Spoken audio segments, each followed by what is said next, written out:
যখন ব্রিটিশরা ভারতে কবজা করে নিল, তো ভারতে কবজা করার পরে তারা রাজ করতে আরম্ভ করলো, শাসন করতে লাগলো।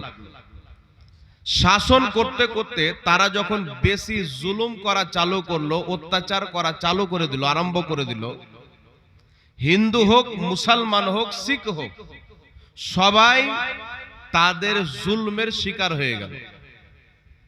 সবারই মধ্যে একটা খেদ জন্ম নিল যে আমরা এই ভারতের মাটিতে ব্রিটিশ হুকুমতকে টিকতে দিব না।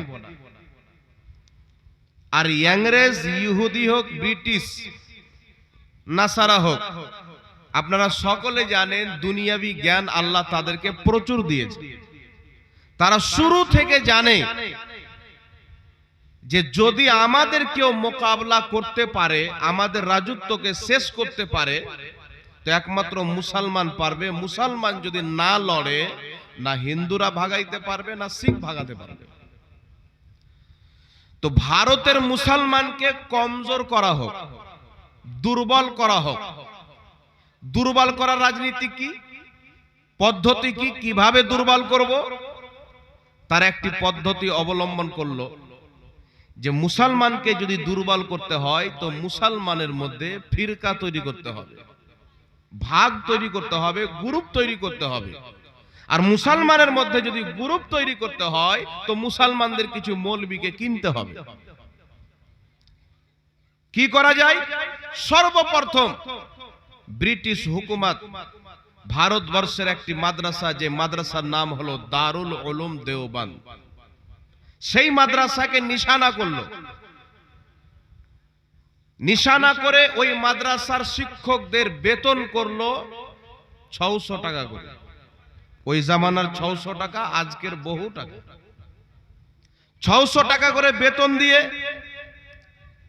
তাদেরকে বলা হলো তোমরা এমন কিছু বাক্য নিজের কিতাবের মধ্যে লিখে প্রচার করো যাতে মুসলিম উম্মাহর মধ্যে একটি আগুন তৈরি হয়ে যায়, আগুন লেগে যায়, ফিতনা তৈরি হয়ে যায়। মুসলমান যখন নিজে নিজে লড়ে যাবে তো আমাদের রাজত্ব টিকে যাবে। কথা বুঝে আসছে বাবা? কি লিখতে আরম্ভ করলো?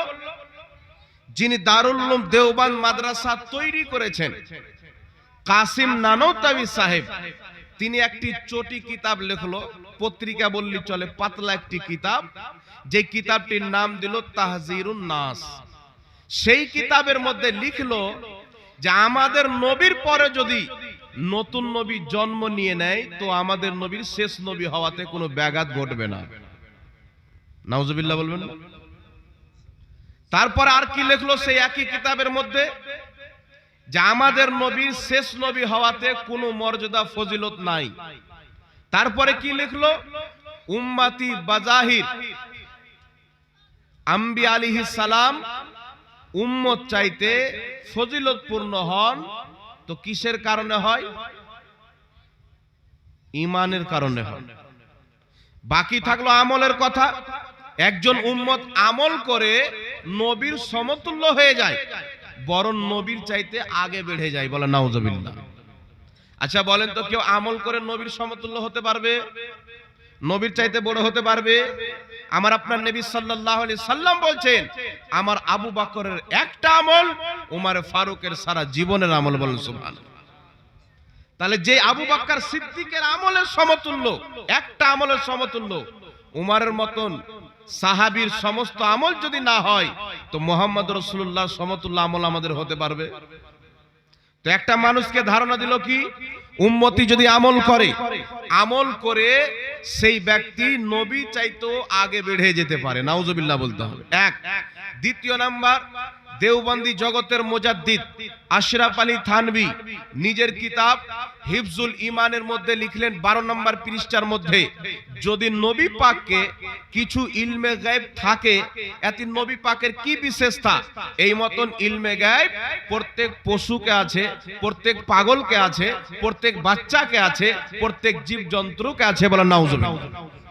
মানে নবী পাককে যতটুক আল্লাহ গায়েব দান করেছেন, ইলম দান করেছেন, বিদ্যা দিয়েছেন, ততটুকু বিদ্যা তো পশু পাখির কাছেও আছে, ততটুকু বিদ্যা তো আপনার জীব জন্তুর কাছে আছে।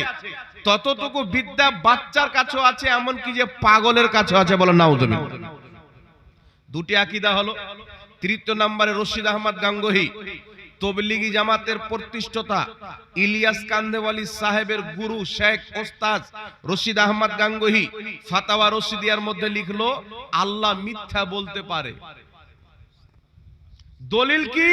ওয়া হুয়া আলা কুল্লি শাইইন কাদির। আল্লাহ প্রত্যেক জিনিসের প্রতি কুদরত রাখেন, প্রত্যেক জিনিস করতে পারেন। তো আল্লাহ যখন সব করতে পারেন তো মিথ্যাও বলতে পারেন। নাউজুবিল্লাহ বলবেন না? কিন্তু আল্লাহ সব করতে পারে, মুমকিন জিনিস, মহল জিনিস নয়। আল্লাহ চুরি করতে পারে না, আল্লাহ মিথ্যা বলতে পারে না, আল্লাহ জুয়া খেলতে পারে না।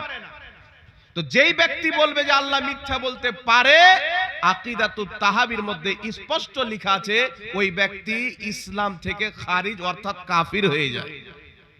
চতুর্থ নাম্বার আকীদা লিখলো বারাহিনে কাতিয়ার মধ্যে খলিল আহমদ আমবেঠি পৃষ্ঠা নাম্বার 121 এর মধ্যে লিখলো যে শয়তান এবং মালকুল মউতের জ্ঞান আমাদের নবীর জ্ঞান চাইতে বেশি, এটা মানা ঈমান।